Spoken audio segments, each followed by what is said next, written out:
Perfect. All right, so my name is Amelia Doll, for those of you who don't know. I'm a 4-H agent in Burleigh County, and then I'm also a member of the NDSU Innovations Team. And I'm joined today by a few of the other members of the team, Becky Koch, Bob Birch, Ryan. I'm sorry, Ryan, I always say your name wrong. Beto. Who else is on here? Stacy Wang. Am I missing anybody from the Innovations team?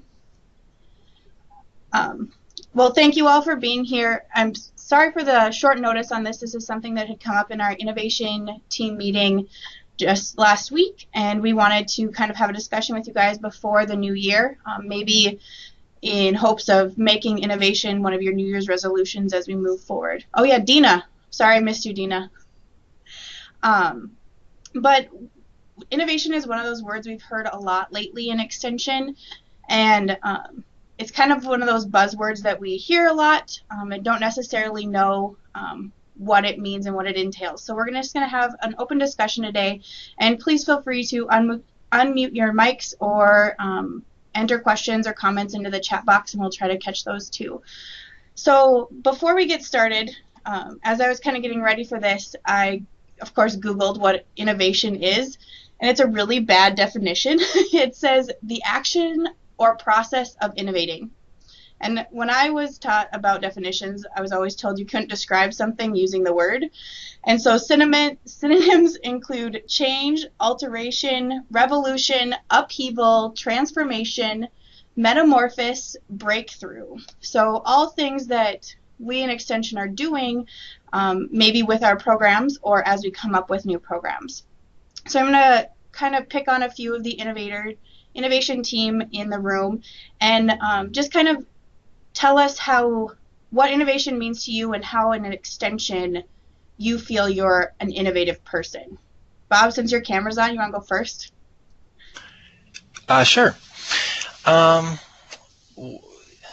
What is innovation mean to me? Is that part one? Yeah.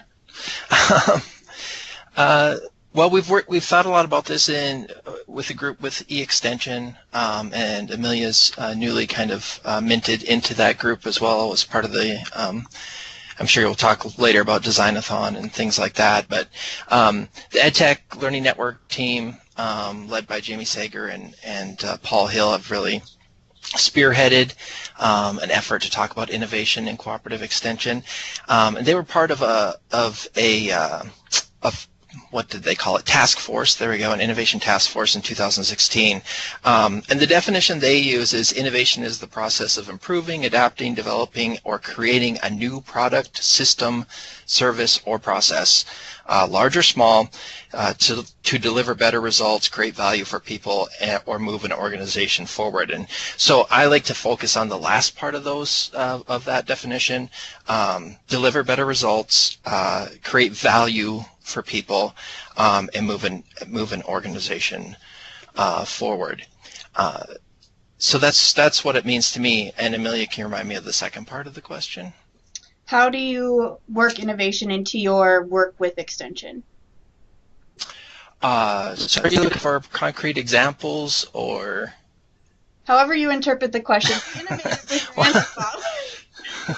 How do I go about it? I guess I'll choose to interpret it as how do I go about being innovative. And so the things that I do to try and be as innovative as possible is expose myself to as much information and content and experience outside of my own experience as I possibly can. So that usually means connecting with people who are different than me, people from different parts of the country, people with different job descriptions, people outside of cooperative extension, and trying to talk to them about the things that I care about, because usually when you are innovative, you're probably most innovative when you're working on something that you care about and not trying to meet some organizational goal of being more efficient or creating something new or something, but trying to achieve those better results or create value for people around something that you care about. So that's how I approach it, and I'm sure we'll talk about some other ways that we can be more innovative or work towards innovation. So I'll stop talking now, let you pick on somebody else. Thanks, Bob. And Bob mentioned briefly that I recently have been working with E-Extension in their Design One-a-thon. I've been trained as a facilitator.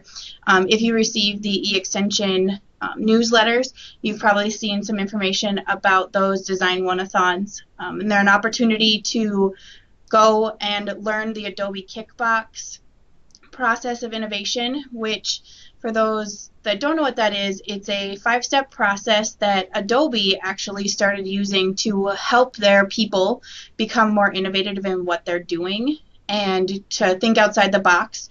And one of the big things of that is to focus on bad ideas. And the reason for that, and Bob kind of talked to this a little bit about at fall conference, if somebody tells you, okay, you need to come up with a great idea, we all internally have ideas, but often we're like, oh, well, that's not a good idea. That's not a great idea. That doesn't belong here. That won't work. But what they have found with innovation is a lot of times it's those bad ideas that become great ideas. For instance, 10 years ago, getting into a car with a stranger to get somewhere would have totally been something you didn't do. Like, you wouldn't just randomly call somebody on your phone and be like, hey, can I get a ride from the airport home? And now we do that all the time with Uber and Lyft. Same thing with Airbnb. Normally you wouldn't go stay in a stranger's house, sleep on their couch or in a spare bedroom, and essentially live in their house for a few days. And now that's a lot of people travel that way. And Airbnb was started by a group of guys who realized that they weren't going to be able to make next month's rent, and they were kind of in a position that it was like, we need to figure something else or we're going to be homeless. And that's where that idea came from, because there's nothing to lose. It was seen as a bad idea, and it took a while for it to take off, but it really changed the way people travel and the way people approach life.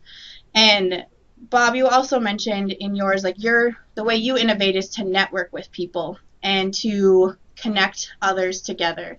And the Harvard Business Week actually did an article on innovation, and they said that innovators possess 5 qualities. They're observers, they're questioners, associators, highly experimental, and they're networkers.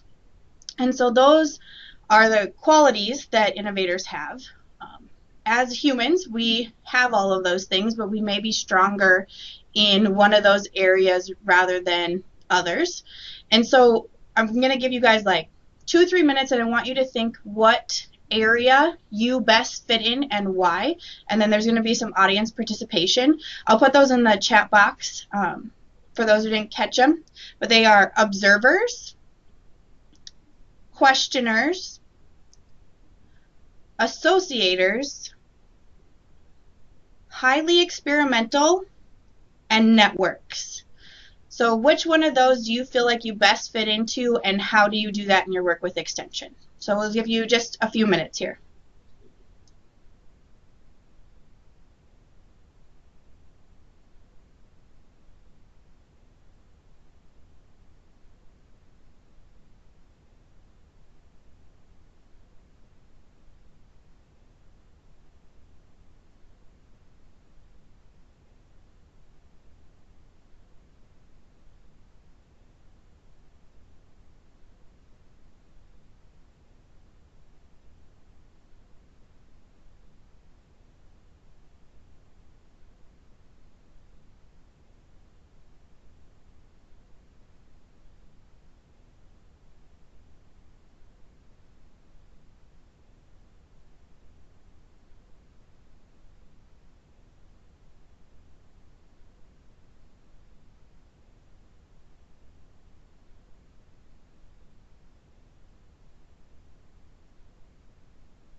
If you don't want to type or your fingers are getting tired or something, you can open up your mic and share that way too.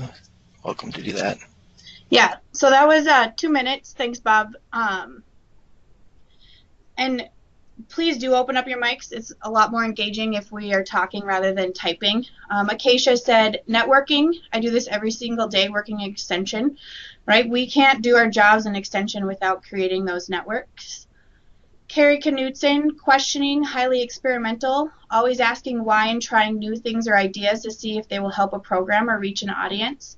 I think the highly experimental one, or the questioning one, excuse me, we do a lot as well. And a lot of times people see that as something that's kind of an annoying habit. Like, what if we did this? Or why, playing that 3-year-old person, why does the computer screen need to be this big? Why do we have to put the lights on in the room? Thinking about those kind of things and kind of playing with you're talking to a 3-year-old in the back seat kind of gets us out of that mundane storming of, well, this is the way it's always been done, and why does it even have to be that way? Bob, those weren't options. That's what you made me think of. Rabble rouser. And Stacy said, observer. Innovators are very observational people, right? I talked a few minutes ago about Airbnb, and that started, 1, because they couldn't pay rent, and 2, because they were noticing that people were coming to their town for a convention, or they wanted to come, but there wasn't any hotel rooms, and so they opened up their house to these random strangers who wanted to come, and that led it down the path of Airbnb. And so they observed a need and found a solution for that. So Lindsay, can you explain a little more about why highly experimental is your, like, what do you do to be highly experimental? I just try things out and see how it works and then decide if I like it or if it's worth it. And then I call you, Amelia, because you're better with technology. So that's also networking. Right. So Lindsay brings up a good point. If it works or if it doesn't work. And one of the key things that we talk about in Kickbox is failing leads to innovation. And just because we fail doesn't mean we're done. And a lot of times in Extension, or really anywhere I've worked, failure is seen as a bad thing. And Google actually has a subsect of Google that works on all of these bad ideas, and they reward you for failing and dropping a project. And so if you are working on a project and you realize this isn't going to work, failed, you actually get 2 weeks paid vacation and they send you to the Bahamas because they say, you know what, you tried something, you stepped out of your comfort zone, and then you also were able to realize it didn't work. And a lot of times we get married to our ideas, right? I'm notorious for this, being like, oh, this is a really great idea and this is going to work, and if it doesn't work, brute forcing it to the point that I've fallen in love with it. And that's something that we need to get away from too. If we're innovators, we need to use that. If we're failing, that's fine, but we need to use that to help us build toward ultimately what we're going for. So again, questioning. Yeah, Ryan, Bob's rabble-rouser comment fits into questioning and experimenting. Playing devil's advocate is a big thing. And when we talk about innovation, you need those devil's advocates, right? But we don't want to bring them in too early in the process, because if we bring them in too early, that is how we get our ideas squelched. And so if I'm coming up with a really great idea, or what I think is a great idea, and I've only just beginning, and I talk to somebody about it, and they're like, oh, Amelia, that's never going to work. You can approach that one of 2 ways, right? One, you're going to be like, okay, Bob said this isn't going to work. This isn't going to work. I'll move on. Or 2, you can be stubborn and be like, well, if at least one person thinks this is a bad idea, then it might still be a good idea, and continue working with it and kind of developing that plan and your idea. Any other comments on innovating and like what qualities innovators have?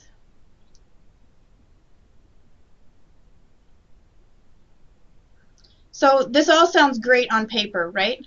We all say, yay, we can be innovators, and here's some qualities that we need to have in order to be innovative. But one thing I hear from extension professionals all the time is, I don't have time for that, right? How many of you have time to innovate?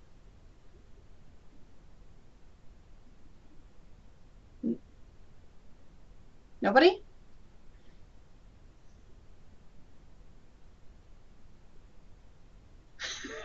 Exactly, Bob and Stacy.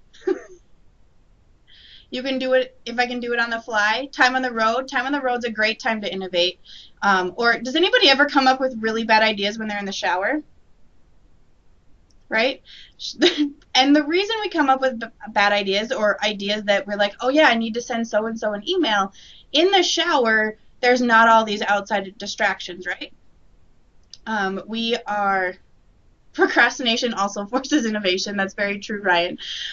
In the shower or on the road, hopefully we're not getting dings from our email saying, hey, you got an email, or you need to respond to this, or somebody's calling you. You just have your time to focus, and that's when our minds work best, is when we're engaging all of our brains.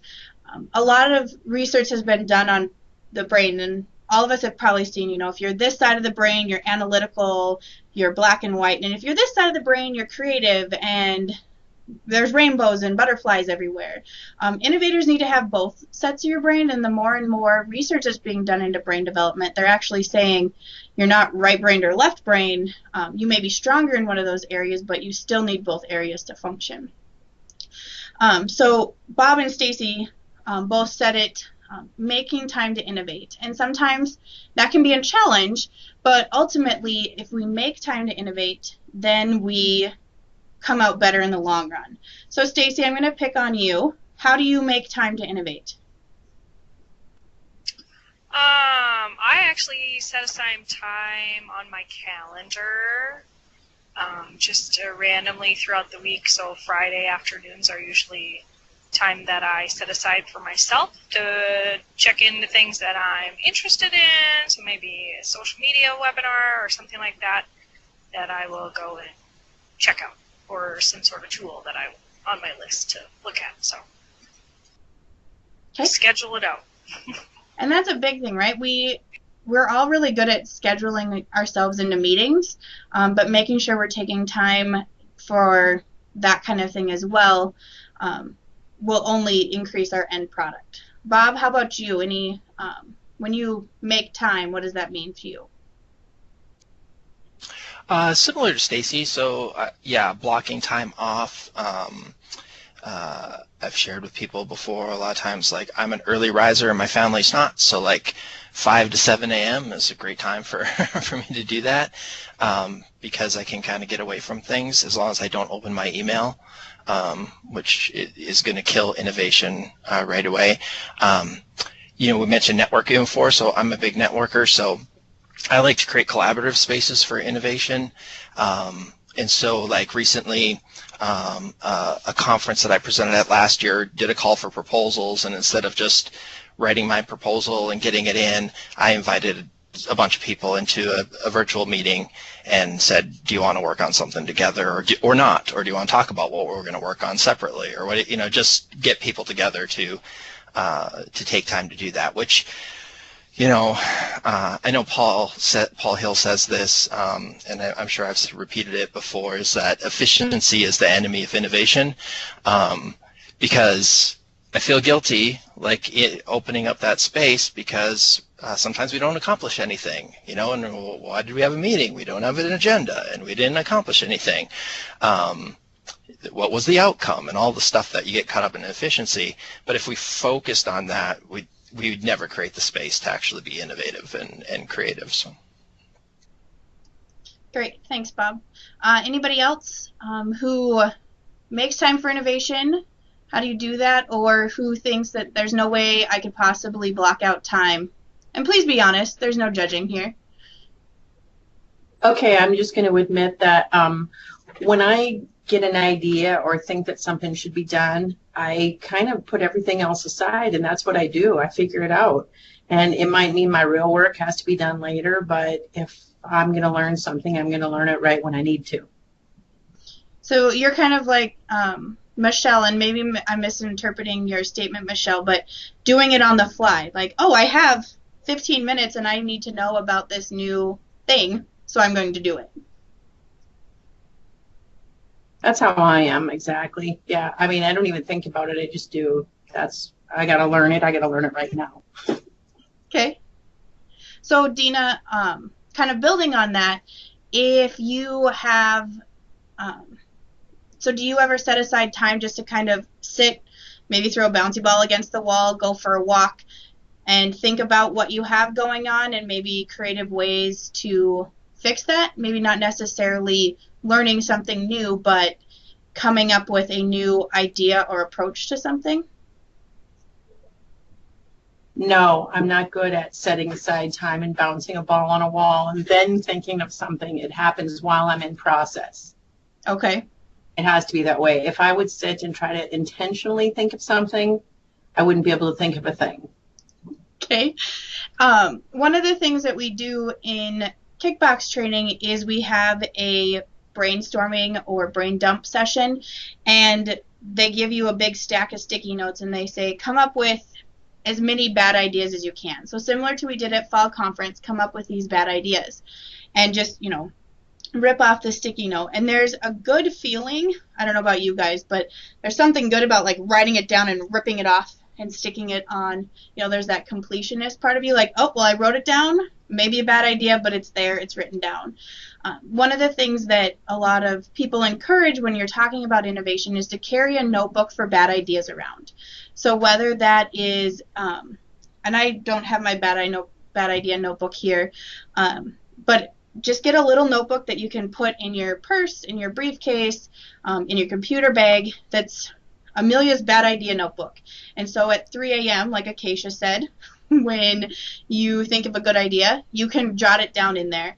And it may be like at 3 a.m., oh my gosh, this is the worst idea ever, but I'm going to put it in here, and you never know what will happen. And then come the next day or so, when you're looking at that bad idea notebook, you can be like, oh, well, I can flesh this idea out a little more.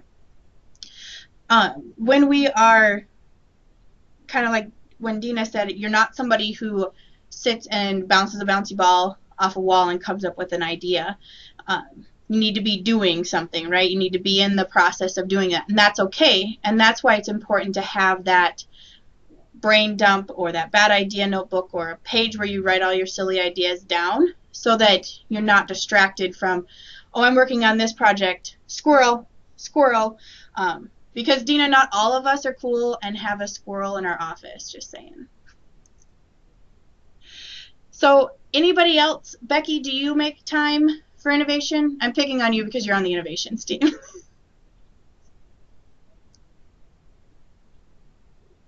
I will be the first to admit I do not set aside time like I should, but they just kind of come to me. I think I'm more like Dina. If something comes to me, then I spend some time on it. But as far as just separating time off, I don't schedule that. Nope. Okay. And that's okay, right? I'm not telling you that you're doing your job wrong. But what we find with innovation is sometimes taking time for innovation is uncomfortable, right? Like to block out 2 hours of time on my schedule and say, I'm going to be innovative. And then we put ourselves in that cycle of, oh, I need to come up with a great idea or this 2 hours is wasted. That's not the case. Even if you're working on, let's say you're working on networking and you go on Twitter for 15 minutes and connect with people who are also 4-H agents or also work with Extension, you can learn a lot, and your 15 minutes you set aside may delve into 30 minutes, right? And you're innovating because you're creating those networks and building up what you have around you as resources. So Acacia said, I have a door on my desk cabinet where I put my random ideas or projects on sticky notes. That's great, Acacia. Do you ever pull them off of there? Awesome. That's the other thing. Like, we have a bad ideas notebook or idea random thought door on our desk, but making sure that we're reviewing that and looking at it to see, okay, is there anything here that I can work on? Is there any idea that's actually not a bad idea and maybe I should pursue it a little more? So, Amelia, I want to go back to something. And I've heard the quote about, efficiency kills innovation, and I'm not sure I agree with that, because when I supervise staff, which I have to do a lot, I challenge them to think about how they can do something differently, and often that's both more innovative and more efficient. So, when I talk to staff and say, can we do this more efficiently, it's usually more innovative. Both. They just get in a rut, and this is how we do it, and this is how we've always done it.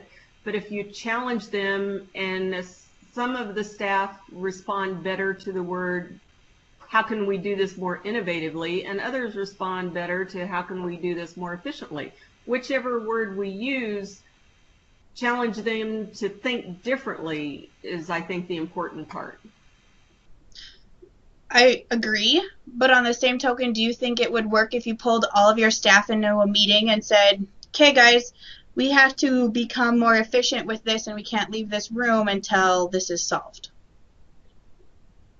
Sometimes you have to do that, and I'm sorry, but the reality is the SBEAR Review Committee told Extension we have to be more efficient and more innovative, both. So what do we do? Yeah, I mean, I think that is the tension, right?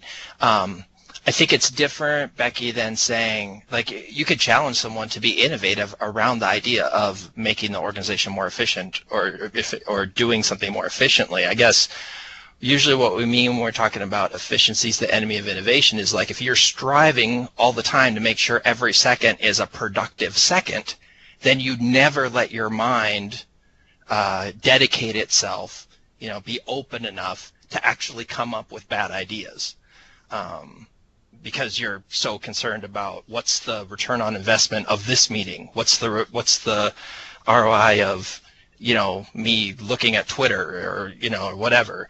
So I think that's what we mean about efficiency is the enemy of innovation, is that sometimes, not all the time, not 24/7 unstructured work for everybody, no deadlines, no, everybody raise your hand if you want, no deadlines, no outcomes, no, right? We're not talking about that, but just being aware of taking time it's okay not to be efficient for that time makes you more innovative, I think, is the idea.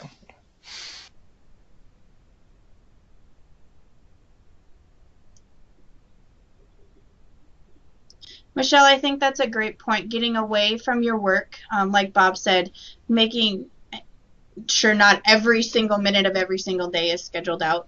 And Becky, I totally understand where you're coming from with SBEAR has says we need to be more efficient and we need to be more innovative.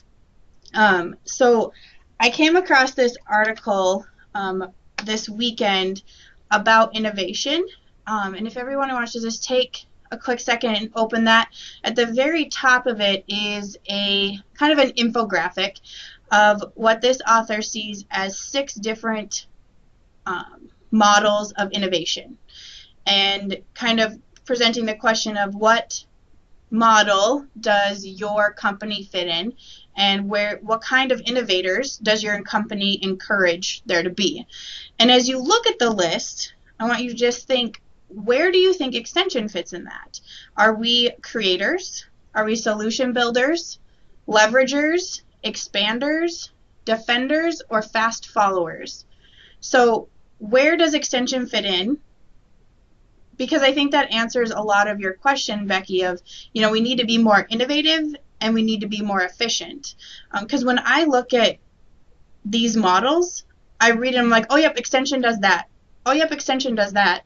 And I feel like we have people in Extension who kind of fit into every one. And is that our problem, that SBEAR sees us as trying to be too much?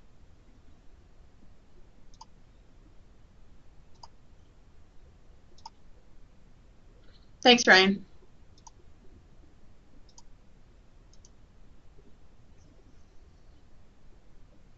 I think there's a couple of these models that really fit in to extension in different ways, and each person is doing something different, which is kind of the power of extension, I think. Can you guys hear me all right? Yep.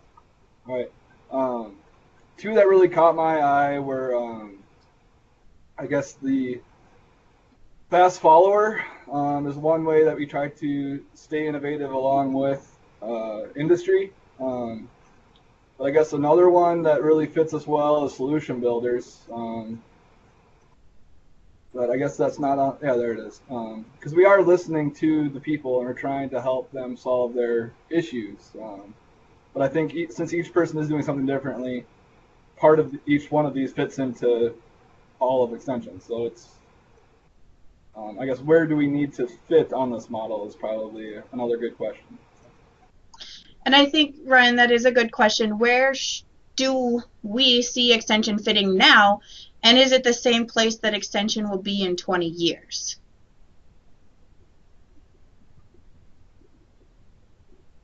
Anybody have any thoughts?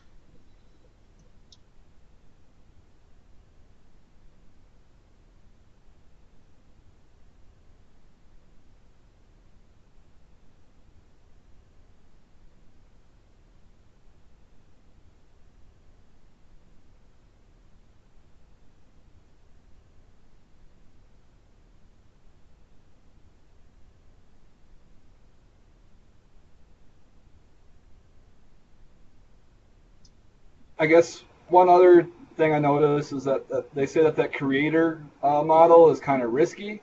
I don't know if extension needs to be in that, but at the same time, I think, at least on the agriculture side, I'd rather see extension take the risk of trying some new ideas than putting that risk on the farmer. So, but again, each one of these fits into a different situation. Hi there, Kelly Anderson here. The two that kind of stood out to me, it feels a little bit to me like extension right now is maybe has a defender title, and it that talks about protecting our turf, and in some ways, extension's longevity can be seen. It kind of, we can be very slow to change. And I think what we should, in 20 years, maybe be a little more of a leverager. And it says leveragers innovate their core business model to drive ongoing advantage. And so if we could leverage the best parts of extension in terms of connecting with people, I think that will be the way that we remain. We can do all the innovative things, but if at our core we do what we're best at in terms of connecting with people and creating value in their lives, I think we can innovate however we want to if the core of our business, I think, remains in what it always has been. Just my 2 cents. Thanks, Kelly. Any other thoughts?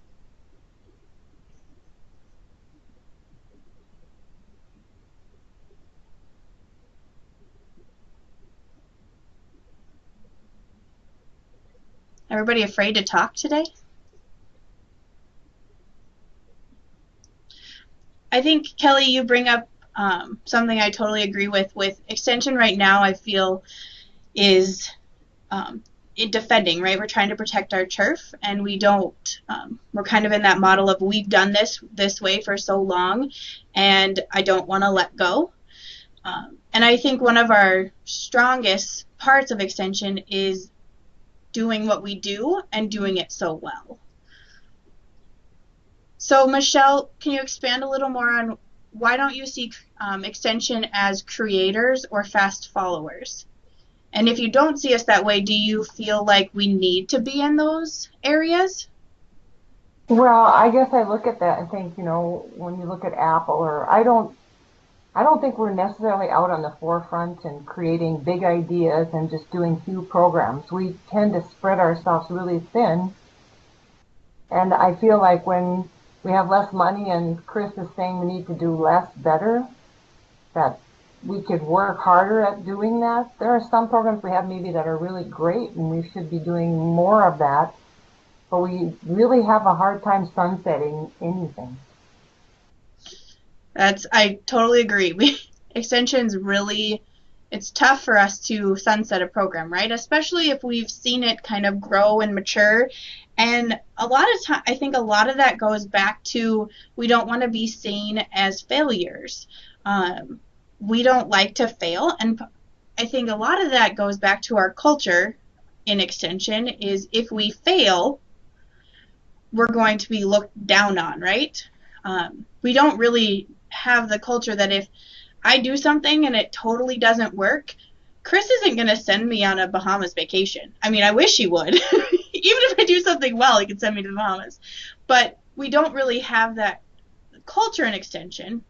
So then that begs the question, how do we create that culture, or how do we obviously we're not going to be able to send agents and specialists to the Bahamas every time they mess up, but what kind of things can we do in extension that make it okay to, you know what, this didn't really work, back to the drawing board, or this isn't something that my county needs right now, and I'm going to set it on the table and walk away and be okay with it.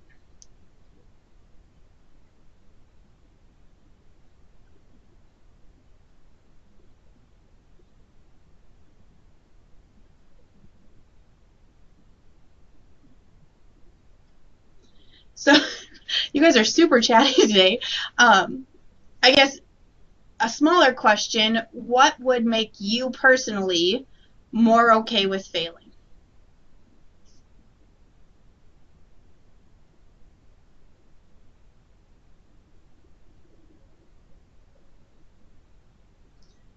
So maybe I totally misread extension culture and we're totally cool with failing? I got, I guess, a story that might kind of help with that.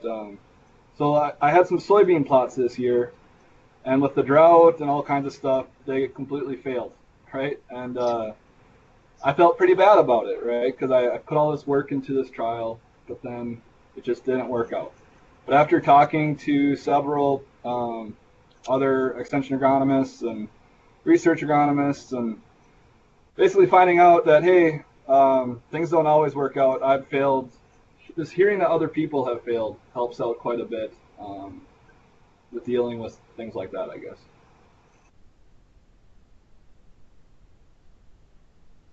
Thanks, Ryan. Anyone else?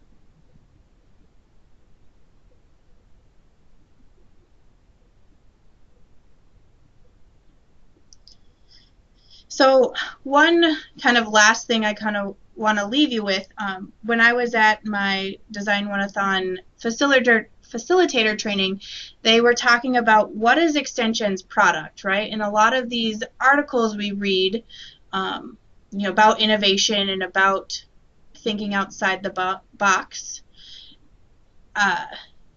we see that they're talking about a product, or we're coming up with a new product.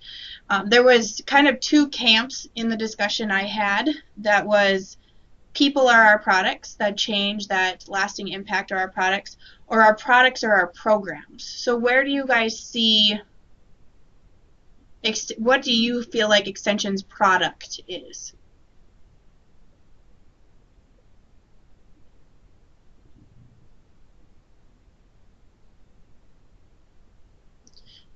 Carrie and Stacy, those are very good points. Thanks for sharing.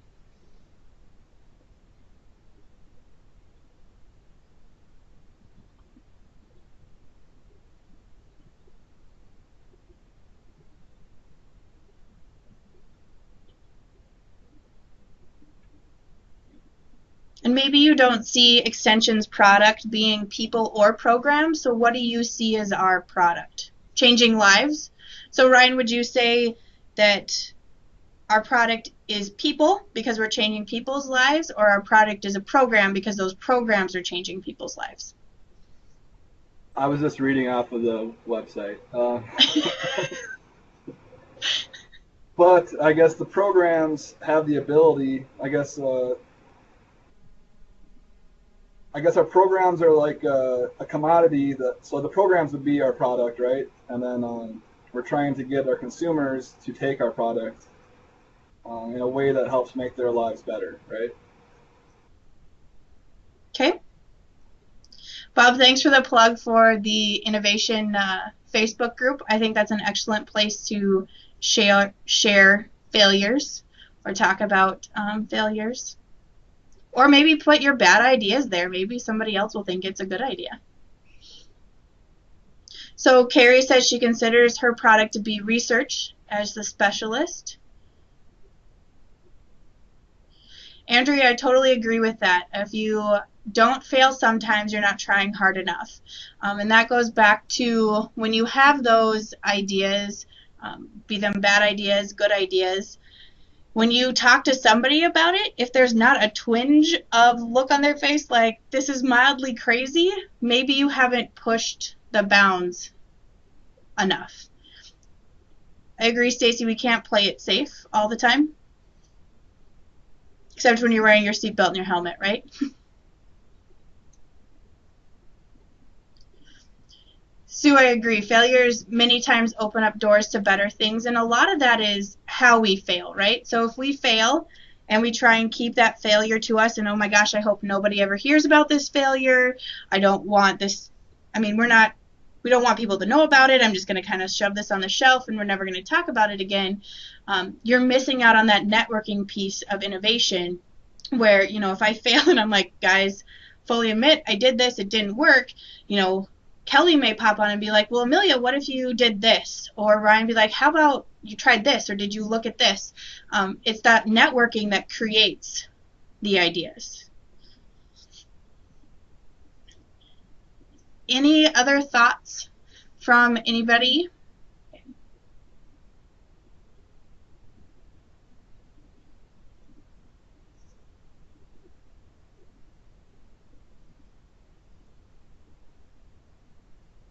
So as we move forward, we challenge you to make time for innovation, whether that's go for a 15-minute walk, walk up to get the mail, take time to think, whether it's, early in the morning, like Bob, like 5 a.m., that's just crazy.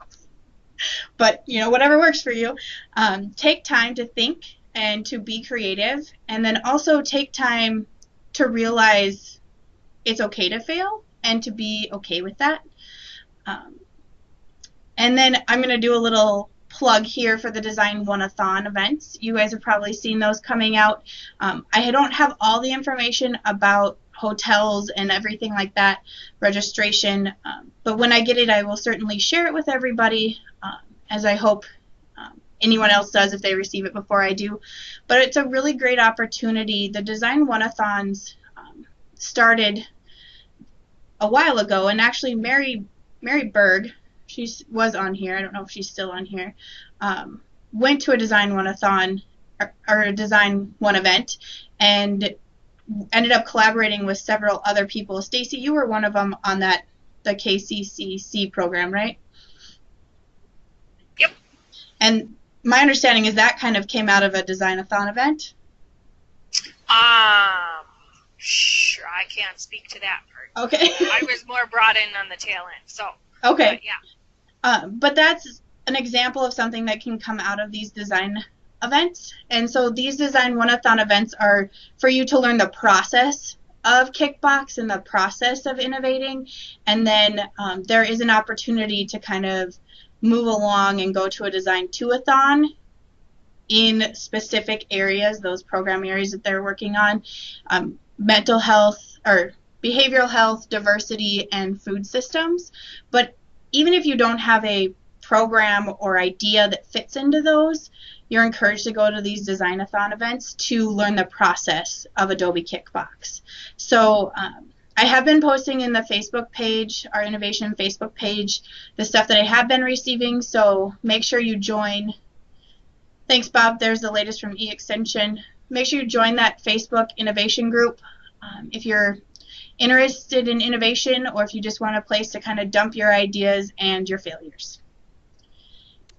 See, Amelia, if you don't mind me jumping in real quickly, I think it's really interesting because you brought up, the project that Mary and Stacy were involved in, how E-Extension has changed its thinking about this. The original design-a-thons were really built around ideas that people already had. So you'd have an idea for a particular program.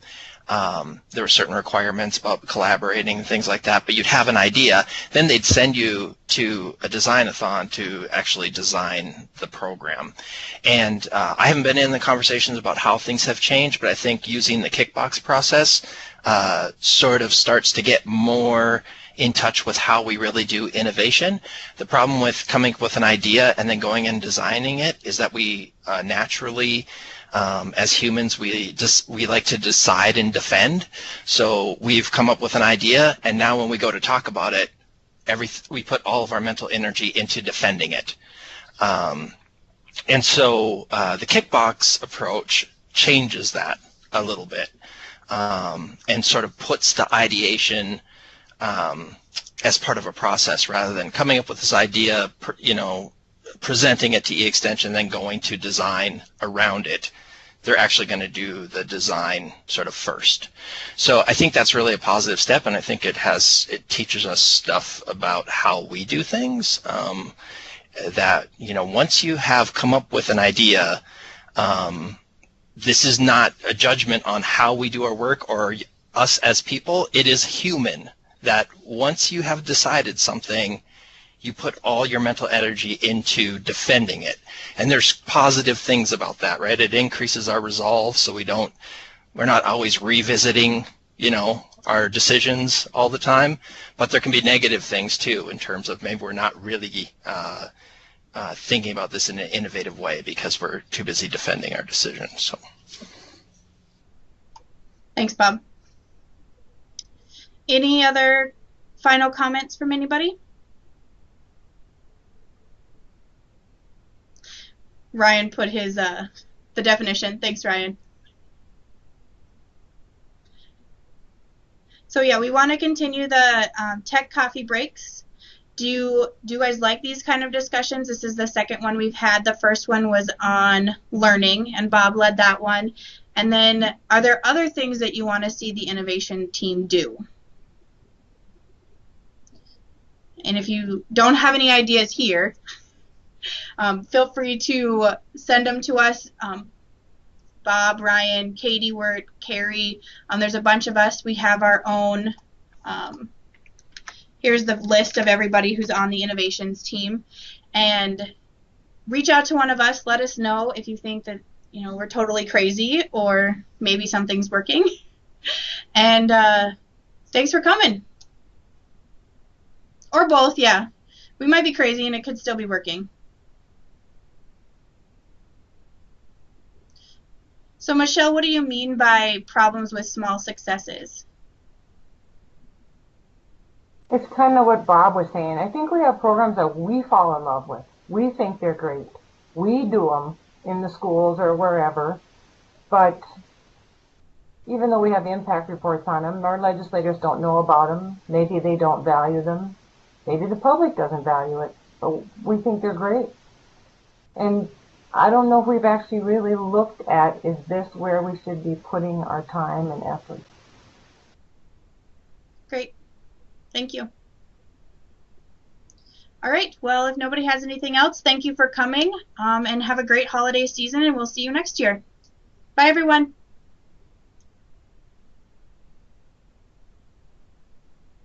Thanks, Amelia. Thanks for coming, Dina.